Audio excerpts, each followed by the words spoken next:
Virginie.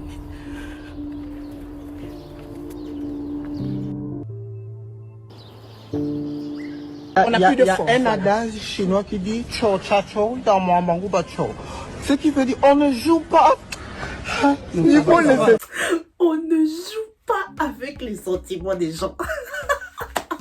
Non mais quel plot twist les gars, non c'est pas possible là. Donc cette fameuse femme qui habite chez Bati Massamba n'est nulle autre que sa sœur qui était censée être morte. Et pas n'importe quelle mort, elle était censée s'être suicidée les gars. That's just crazy hein. Je m'y attendais pas du tout. Elle on l'avait même presque oublié quoi. Du coup nous la faire revenir comme ça, c'est vraiment inattendu et plutôt philosophique hein, les gars. C'était un épisode assez philosophique avec un point de vue plutôt relatif hein, concernant la mort et concernant la vie du coup. Hein. C'est quoi le message qui est derrière ce scénario? Si cette femme qu'on croyait tous morte est finalement en vie, est-ce que ça veut dire que Vivi, qu'on croit vivante, est bel et bien morte? Les derniers épisodes nous ont un peu donné de l'espoir, hein, nous ont fait croire qu'elle était peut-être en vie. Mais après ce que cet épisode nous a montré, là les gars, je vais devoir quitter la team Vivi vivante. Hein. Je reviens à ce que je pensais depuis le début. Je pense que Vivi est bel et bien morte et je l'espère parce que va falloir qu'on passe à autre chose.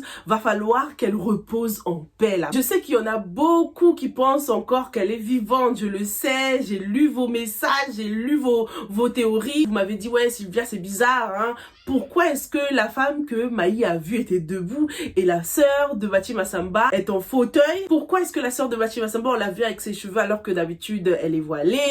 Pourquoi est-ce que Ami, elle a senti l'odeur de Virginie dans la chambre alors qu'elle était censée pas être là? Franchement, ça commence à chauffer la tête les gars. Et Vivi, elle mérite pas ça. Il faut vraiment qu'elle repose en paix. Mais t'as vu ce que Abou a fait là? Aller profaner Satan. Mais qui mérite ça?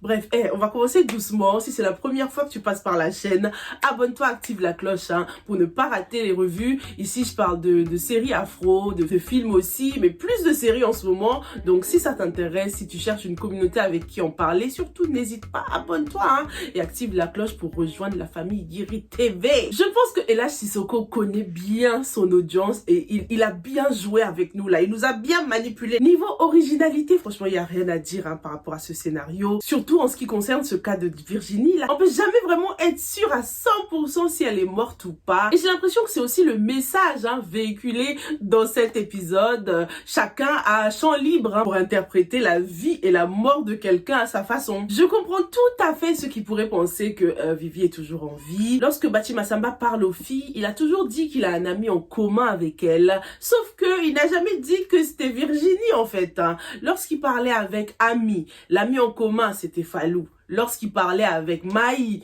l'ami en commun, c'était Ami. Lorsqu'il parlait avec Ndeye Marie, l'ami en commun, c'était Ami et Maï. C'était pas forcément Virginie, même si on a tous pensé à elle, quoi. C'est vrai aussi que Bati Massamba connaissait des choses assez privées concernant la vie des filles, mais ça se peut que ce soit Ouli hein, qui les renseignait. On a vu que c'est bien elle qui a trahi Abou par rapport au business de voiture. Elle savait aussi que Ndeye Marie sortait avec Charles. Elle est très proche de la famille Kébé. Elle a dû utiliser son statut d'avocate pour avoir des informations concernant les filles. Donc ça se peut que ce soit elle qui ait aidé Bati Massamba à avoir des infos précieuses comme ça. Concernant la fille que Maï a vue maintenant, cette fille on a vu que la silhouette. Hein. Personne n'a dit que c'était Virginie, même si ça ressemblait à Virginie. C'était impossible d'en être sûr à 100%. Je pense que la production a utilisé la silhouette de Virginie exprès pour semer le doute, hein. Mais c'était bien la sœur de Bati Massamba qui était chez lui. C'était vraiment pour rendre le scénario intéressant. C'est vrai que la femme qui regardait le tableau du chat aussi ressemblait vachement à Virginie. Mais je pense que Vivi n'a jamais été chez Bati Massamba et que ça a toujours été la sœur de Bati. Bati, il a dit à Ndeye Marie qu'il était désolé pour la mort de Vivi.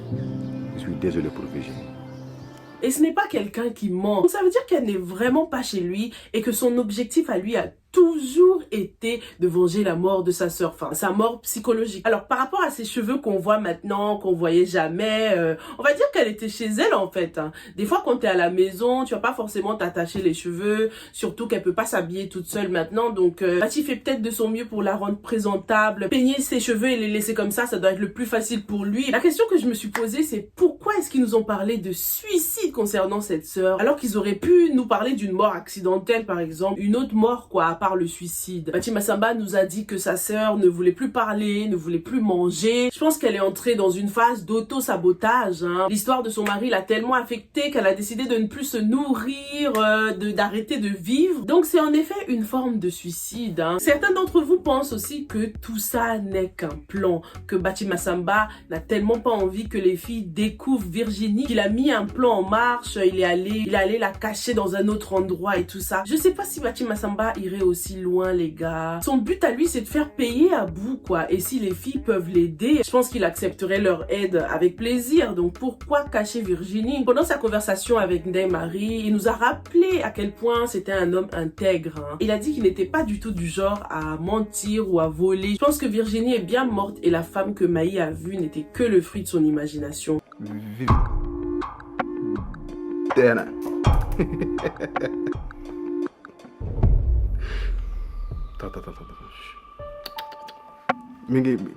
Virginie mi grand bâti. Par contre, je vois bien Bati Massamba, Fallou et toute l'équipe piéger Abou pour qu'il aille exprès sur la tombe de Virginie pour essayer de déterrer son corps et en avoir le cœur net. Et on a bien vu qu'elle y était, on a vu ses habits, ses cheveux, ça voulait tout dire quand même. Je pense pas qu'ils vont juste enterrer un habit et une perruque, ça va rendre le scénario long pour rien et j'ai vraiment envie que si Virginie est morte, qu'elle repose en paix, les gars, s'il vous plaît. Elle a trop subi, elle est en train de trop subir, c'est trop là en fait. Quand je regardais l'épisode avec ma belle-sœur, elle m'a dit ouais, j'espère que quelqu'un l'a vu en train de profaner cette tombe là. Oh là là, ce serait direct la case prison pour Abou, les gars. En plus, comme un bête, il est venu faire ça en plein jour. J'espère franchement que quelqu'un l'a vu. Ce sera l'occasion d'arrêter Abou en flagrant délit. Ce sera aussi l'occasion de retrouver le corps de Virginie et de lui offrir un enterrement digne de ce nom, quoi. Parce que c'est ce qui manquait pour condamner Abou, le corps de Virginie. Et vu que l'inspecteur est sur ses pattes depuis là, j'espère que dans le prochain épisode, là, il va prendre Abou en flamme. Ne vous gênez pas en tout cas dans les commentaires. Dites-moi si vous pensez toujours que Vivi est vivante. Mais franchement, moi, juste pour le bien de Virginie, je préfère qu'elle soit morte. Et qu'on passe à autre chose. En tout cas, si Vivi n'est pas morte, ça veut dire que Madib va mourir, les gars. Parce qu'il faut bien que quelqu'un meure quand même.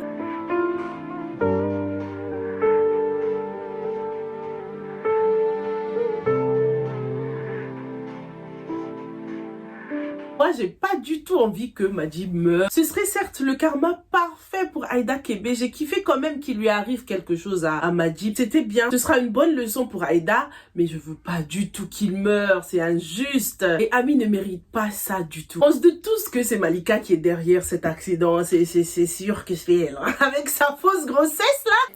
Je suis enceinte. Tu te rends compte, on va avoir un bébé. On se plaignait de la réaction de Madib lorsque Ami lui a annoncé sa grossesse, mais avec Malika, c'était pire. C'est sûr que Malika a suivi Madib lorsqu'il devait sortir, et elle a vu qu'en fin de compte, il était avec Ami. Il avait décidé d'accompagner Ami voir Badou. C'est Ami qu'elle devait renverser selon les conseils de sa belle-mère, et malheureusement, Madib s'est retrouvé sur le chemin. Dis-moi dans les commentaires, est-ce que tu penses que Madib est décédé ou pas? Si Madib meurt, c'est qu'il n'y aura pas de saison 3 et que là, c'est vraiment la fin de karma, là, les gars. Et comme moi, j'ai envie qu'il y ait une saison 3, voire plus, j'ai pas envie que Madib meure. On peut pas avoir trop de sad endings comme ça, c'est pas possible. On sait déjà qu'entre Bachir et Djibo, ça ne marchera pas. Donc, il faut absolument que ça fonctionne entre Madib et Ami. Donc, cette fameuse scène chez Bachir n'était qu'un cauchemar. En fait, le passage de Anita chez elle l'a tellement traumatisé à Djibo qu'elle en a fait des cauchemars carrément. Et c'était tellement plus logique. J'étais rassurée en fait de savoir que c'était un cauchemar parce que je l'aurais trouvé tellement culotté, Djibo, de se pointer chez Jeanne comme ça. Elle a enfin eu le courage d'avouer à Bachir ce qui s'est passé avec Ami et c'était la meilleure chose à faire. Personne d'autre qu'elle ne devait le faire. On est encore replongé dans l'enfance de Ami Léa, mais cette fois sous un autre angle. C'était beaucoup plus le point de vue de Djibo qu'on avait là. J'ai beaucoup aimé la mise en scène, surtout la luminosité. C'était très sombre, donc les moments les plus sombres de Djibo, Ami et Badou. Cette lumière sombre représentait aussi de la pauvreté parce qu'on constate que leur fauteuil était déchiré. Je sais pas vous, mais cette explication ne m'a pas convaincue concernant Djibo. J'avais le seum contre elle de A à Z en regardant cette scène. Je me disais mais c'est pas possible. Comment tu peux demander à ta fille de dire la vérité devant la personne qui lui a fait du mal? C'est sûr qu'elle va mentir par peur. Toute cette scène m'a encore plus confirmé que Djibo a choisi son mari over her daughter, that's it. Elle a choisi de partir avec l'homme qui a violé sa fille pour essayer d'offrir une meilleure vie à Ami, ouais. Franchement, j'ai du mal à comprendre. Je pensais même que Badou, elle l'avait connu riche, mais même pas. Hein. Et sa famille lui a même tourné le dos juste parce qu'il a choisi d'épouser Djibo, quoi. Je pense que c'est surtout pour ça que Djibo avait peur. Hein. Elle avait peur de quitter cet homme qui a sacrifié sa famille pour elle. Parce que quand elle l'a suivi à l'étranger, ils ont vécu heureux. Comment elle a fait pour vivre aussi longtemps avec un homme qui a violé sa fille? Je comprends pas, les gars. Quand j'ai vu le médecin là, ça m'a fait penser à la première saison. L'infirmière, lorsque Anna s'était fait hospitaliser, tu sais, celle qui a rajouté son grain de sel là alors qu'on lui avait rien demandé. Ah, je me suis dit, si seulement c'était une infirmière comme ça qui était venue consulter la petite Amie, elle aurait rajouté son grain de sel et peut-être que ça aurait fait culpabiliser Djibo encore plus, hein, qui sait. Dis-moi toi si tu comprends Djibo maintenant après ce petit flashback là. Est-ce que tu comprends les choix de vie qu'elle a dû faire? Le plus important, c'est que ce chapitre est fermé maintenant et Amie a eu le courage d'affronter Badou. J'étais tellement satisfaite qu'elle ne lui pardonne pas. Il ne le mérite pas. Quel pardon? T'auras rien du tout, toi. Elle lui a dit crève, brûle en enfer. Non, c'était trop satisfying. Mais quand on voit ce qui est arrivé à Madib juste après, on se demande si c'est pas l'effet immédiat du karma, quoi. On se demande si ce n'est pas le fait de ne pas avoir pardonné qui a causé ça. J'ai beaucoup aimé que Djibo ne soit pas intervenu. Elle aurait pu essayer de la convaincre en mode non, Amie, s'il te plaît, pardonne pour qu'il parte en paix. Mais elle a rien dit, hein, parce que c'était clairement la décision de Amie. Hein. C'était à elle de décider si elle avait envie de pardonner ou pas pour son bien. Avant de mourir, donc, Badou nous dévoile qu'il a un fils.